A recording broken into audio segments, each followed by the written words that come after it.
Have you ever wondered what awaits in the profound silence that follows the final breath?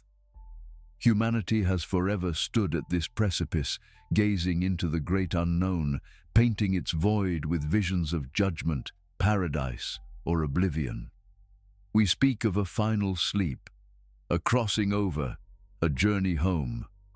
But what if it is not a silence that greets us, but a question?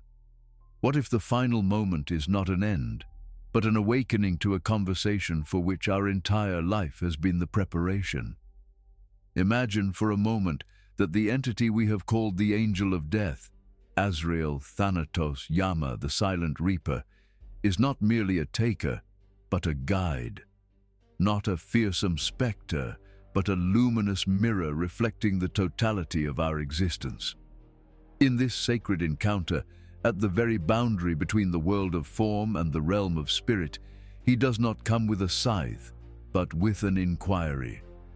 He comes to ask you not about the wealth you gathered or the monuments you built, but about the very essence of your soul's journey.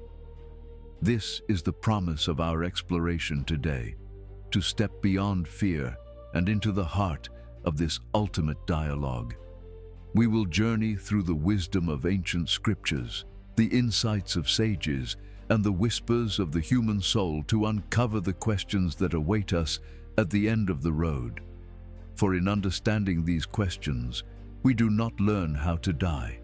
We learn how to truly live. Let us begin with a story, an echo from the sun-scorched sands of ancient Persia.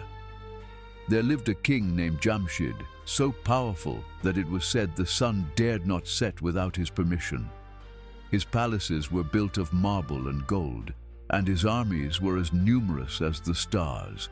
He believed he had conquered life itself. One day, a serene and imposing figure appeared in his throne room, bypassing every guard and sealed door. The figure's eyes held the depth of the cosmos, and his presence commanded a silence more absolute than any royal decree. "Who are you to enter my presence unannounced?" the king demanded, his voice laced with indignation. The figure replied calmly, "I am the one whom no king can command and no fortress can repel. I have come for you." It was Azrael, the Angel of Death. A cold fear, an emotion the king had not felt in decades, gripped his heart. "Give me but one more day," he pleaded. "One day to say farewell to my family, to give my final orders." The angel shook his head. "Your time is measured and it has been spent. I cannot grant you a single breath more than what was allotted. But I will not take you in silence. I will ask you 3 questions, and your answers are the only treasure you may carry from this world." The king, trembling, nodded. The angel's voice, though not loud, filled the universe. "First," he asked, "the world was given to you as a trust. You walked upon its earth, breathed its air, and drank its water. What did you cultivate? Did you plant seeds of justice, or did you sow the thorns of tyranny?" The king's mind raced through decades of conquest, of enemies crushed and treasures plundered. He had built an empire, but for every stone laid in his palaces, 100 homes may have been broken. He had no answer. "Second," the angel continued, his gaze piercing through the king's soul, "you were given a heart, a vessel designed to hold the boundless ocean of love. With whom did you share its contents? Did you pour it out in compassion for the orphan, the widow, and the weary traveler? Or did you hoard it for yourself, allowing it to stagnate in the prison of your own pride?" King Jamshid thought of his wives and children, whom he treated as possessions, and his subjects, whom he saw as tools. He had commanded loyalty and demanded fealty, but he had never truly given love, nor understood it. Again, silence was his only reply. "And third," Azrael said, his voice softening with an almost sorrowful grace, "you were given a life, a fleeting, precious moment, to discover the divine secret hidden within your own being. Did you ever turn your gaze inward? Did you seek the King within your own soul, or were you forever distracted by the gilded cage of your worldly kingdom? In that final, shattering moment, King Jamshid realized he had been a stranger to himself. He had ruled the world, but had never once governed his own spirit. He had memorized the map of his empire, but was utterly lost within the landscape of his own heart. With nothing to offer but the weight of his unlived life, his soul departed.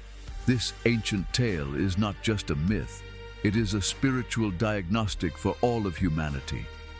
It reveals a universal truth echoed across the corridors of time and faith, that our life is an answer to a question we have not yet heard. The foundation for this final accounting is etched into the heart of our most sacred traditions. In the Holy Quran, it is stated with breathtaking clarity in Surah At-Takathur, "Then on that day, you shall be asked about the delights you indulged in." This verse is not merely about food or wealth. It is about every blessing, every heartbeat, every sunrise, every moment of peace, every relationship. The divine trust of existence comes with an inherent accountability. The Prophet Muhammad, peace be upon him, further illuminated this, saying, "The feet of the son of Adam shall not move from before his Lord on the day of resurrection until he is asked about 5 things, about his life and how he spent it, about his youth and how he consumed it, about his wealth and from where he earned it and in what he spent it, and about his knowledge and what he did with it." This is not a concept exclusive to Islam. In the Christian tradition, the Apostle Paul writes in his letter to the Romans, "So then, every one of us shall give account of himself to God." The parable of the talents, as told by Jesus in the Gospel of Matthew, is a powerful allegory for this very principle. A master entrusts his servants with his wealth, his talents, before embarking on a journey. Upon his return, he asks for an accounting. Those who invested their talents and made them grow are rewarded, while the one who buried his talent out of fear is cast out. The talents are our gifts, our time, our energy, our capacity for love. The question is not how much we were given, but what we did with what we had. Venturing further east into the profound spiritual landscapes of the Dharmic traditions, we find the same truth reflected through the lens of karma. In the Hindu scriptures, Yama is the god of death, but also the god of justice, Dharma. When a soul leaves its body, it is said to meet Yama, who with his scribe Chitragupta reviews the complete record of the soul's deeds. This is not a punitive judgment, but a cosmic law of cause and effect. The life review determines the soul's next destination, its next lesson, its next opportunity for growth. The core question remains, did your actions create harmony, dharma, or discord, adharma? The Bhagavad Gita puts it beautifully. For the soul, there is neither birth nor death at any time. He has not come into being, does not come into being, and will not come into being. He is unborn, eternal, ever existing and primeval. He is not slain when the body is slain. The body is temporary, but the actions performed through it leave an indelible mark upon the eternal soul. This universal thread of accountability has been contemplated by the world's greatest minds for millennia. The Sufi mystic Rumi, whose poetry bridges the gap between the human and the divine, wrote, "This world is a mountain, and our actions are the echo. The echo always returns to us." He saw life not as a linear path to an end, but as a constant conversation with the divine. The questions of the angel of death, in his view, are simply the final, clarifying echo of the questions we should have been asking ourselves all along. His famous call to "die before you die" is a plea to undertake this self-accounting while we still have time to change the answers. It is a call to shed the ego, the false king Jamshid within us, before it is stripped from us. Across the Mediterranean, the Stoic philosophers of ancient Greece and Rome, though approaching from a place of reason rather than revelation, arrived at a strikingly similar conclusion. Seneca, in his On the Shortness of Life, argued that our lives are not inherently short, but that we make them so by wasting them on trivial pursuits. He urged his readers to live each day as if it were their last, constantly reviewing their actions and intentions. It is not that we have a short time to live, but that we waste a lot of it, he wrote. For the Stoic, the conversation with the angel of death happens every evening, in the quiet solitude of self-reflection. The questions are the same. Did I live with virtue? Did I use my time wisely? Was I ruled by reason or by passion? This convergence of wisdom, from the Prophet's mosque in Medina to the Stoics' porch in Athens, from the banks of the Ganges to the whirling halls of the Mevlevi dervishes, tells us something profound. The questions at the end of life are not a theological invention. They are a psychological and spiritual necessity. They are woven into the fabric of what it means to be a conscious being. This ancient wisdom finds a modern echo in the most unexpected of places, the sterile, scientific environment of the hospital. Dr. Raymond Moody, in his pioneering 1975 book, Life After Life, documented the accounts of hundreds of people who had undergone near-death experiences, NDEs. These were individuals who were declared clinically dead but were later resuscitated. Despite their diverse cultural and religious backgrounds, a startling pattern emerged in their testimonies. Many reported entering a state of profound peace and being greeted by a being of light. And in the presence of this being, they underwent what has come to be known as the life review. In this state, they did not just remember their lives, they re-experienced them. But with a critical difference, they experienced their actions not from their own perspective, but from the perspective of everyone they had ever interacted with. They felt the joy they had caused and, most painfully, the hurt they had inflicted upon others. The being of light did not condemn or judge. Instead, it often posed questions gently and lovingly to guide the soul's own understanding. Questions like, "What have you done with your life to show me?" Or, "How have you learned to love?" This phenomenon suggests that the accounting is not an external trial, but an internal, soul-deep process of integration and understanding. The universe doesn't need to judge us. It simply holds up a perfect mirror and allows us to judge ourselves through the lens of unconditional love and interconnectedness. So what, then, is the spiritual core of this final conversation? What are the essential questions that our entire existence is meant to answer? Distilling the wisdom of prophets, sages, and modern experiences, we can discern three fundamental inquiries that the angel of death, the being of light, our own higher self, poses to us. These are not questions for the dead. They are a manual for the living. The first question is the question of stewardship.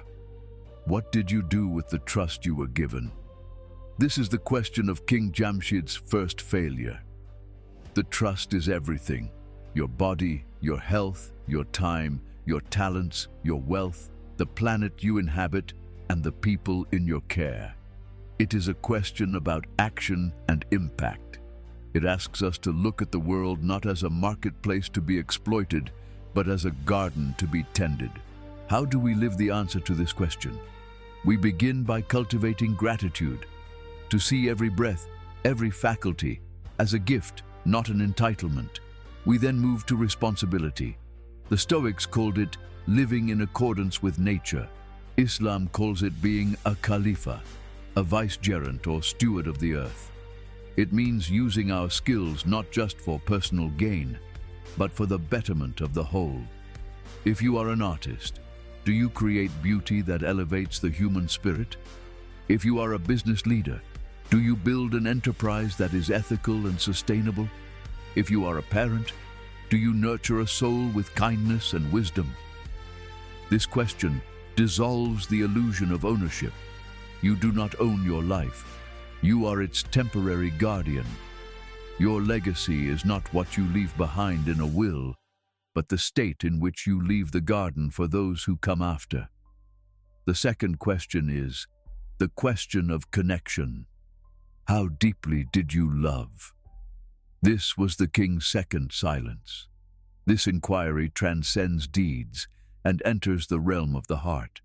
It is the central message of nearly every great spiritual teacher, from Jesus' commandment to love your neighbor as yourself, to the Prophet Muhammad's statement, "None of you will believe until you love for your brother what you love for yourself." Living the answer to this question requires a radical shift from the ego to the soul. Love, in this context, is not a mere romantic or familial sentiment.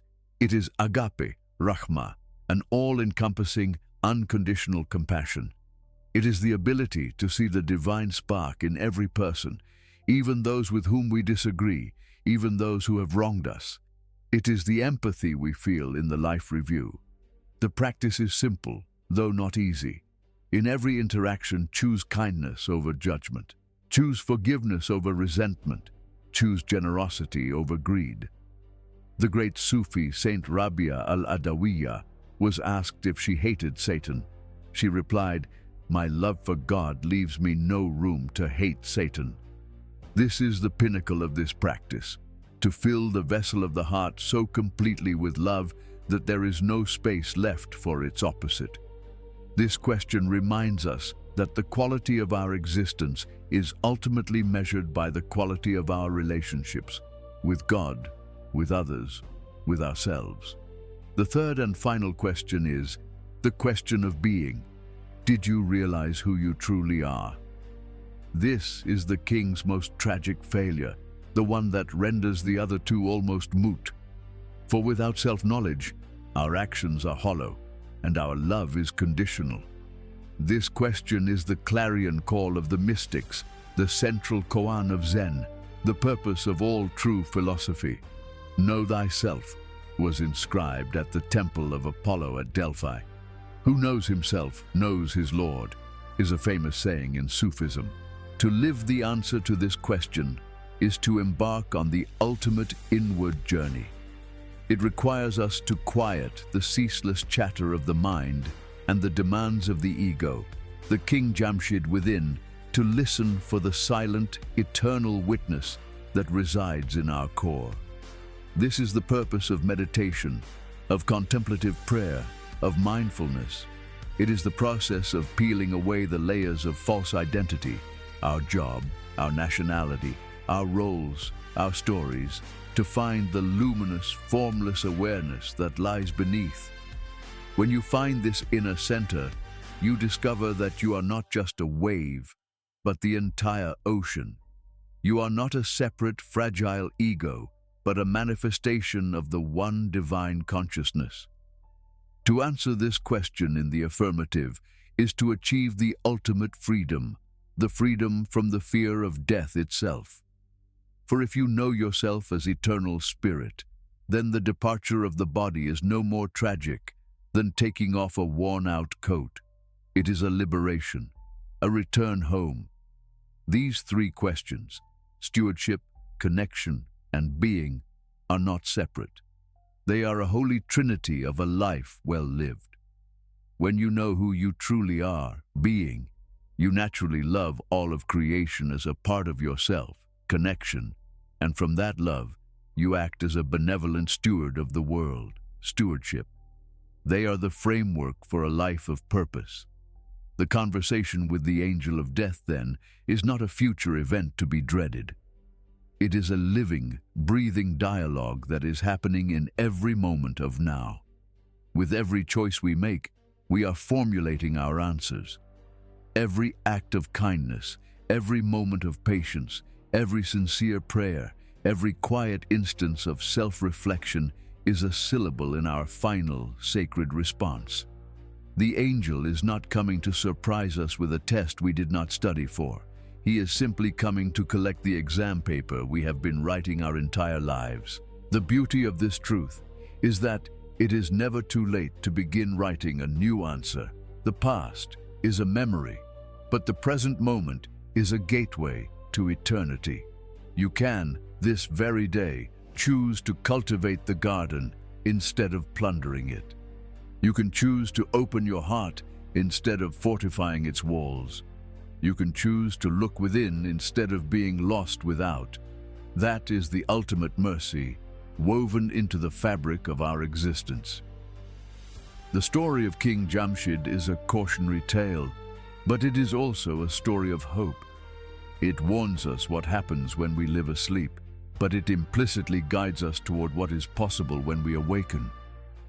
Let us not be like the king who faced his final moment with an empty heart and silent tongue. Let us live in such a way that when the serene and imposing figure arrives, we can greet him not with fear, but with the quiet confidence of a soul that has lived its purpose. We can look into those cosmic eyes and, with a heart full of peace, offer the beautiful, coherent, and love-filled story of our lives as our final, triumphant answer. For in the end, the angel of death does not take our life. He simply reveals what our life has made of us. And so we arrive not at an end, but at a beginning. The journey to understand this ultimate conversation has led us back to the only place where true answers can be found: the present moment, the sacred space of our own hearts. The questions we have explored are not meant to instill fear, but to ignite a fire of purpose within us. They are a compass, guiding us away from a life of triviality and toward a life of meaning, love, and spiritual awakening. The final dialogue is not a judgment, but an illumination, a final loving revelation of the beauty our souls were always meant to express. The ultimate message is one of profound hope, that every single moment is a chance to prepare our answer, to live a life worthy of the divine trust we have been given. If this reflection has touched your heart and expanded your understanding, join our community for more journeys in search of the truth hidden in history and the human soul. On our channel, we explore the great questions of life, from the wisdom of ancient prophets to the mysteries of the cosmos, seeking the light that connects us all. We believe that the wisdom we revive from ancestral sources can strengthen your spirit and bring peace to your journey. Your support is vital. We ask that you subscribe, share, like, and comment. This helps us reach more seekers of truth across the globe. Your feedback inspires us and helps us shape the future of our channel. May peace and light be with all of you. May we find wisdom and strength on our shared path. Until our next video.